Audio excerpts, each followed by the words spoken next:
我嗰陣時係5年級開始參加，而家都有1年左右嘅。我因為嗰陣時都有玩開少少嘅運動啦，同埋見到電競運動呢幾個詞，我就覺得都幾新穎下，諗住去試下嘅。就讀6年級嘅陸詠彤已經係呢隊電競校隊嘅隊長。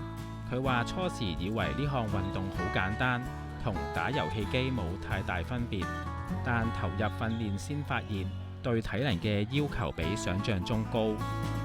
我覺得就其實幾驚訝嘅，因為始終係第一次接觸呢啲虛擬嘅一啲運動啦，同埋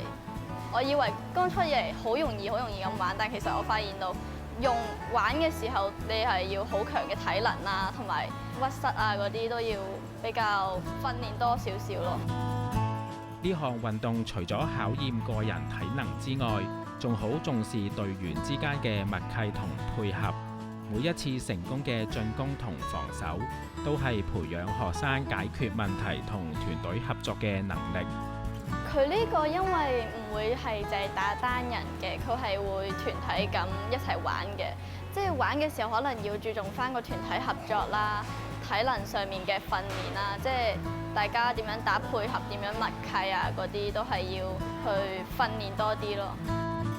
校方期望繼續透過虛擬閃避球呢項運動，提升同學嘅體能水平之餘，亦培養正確嘅運動價值觀。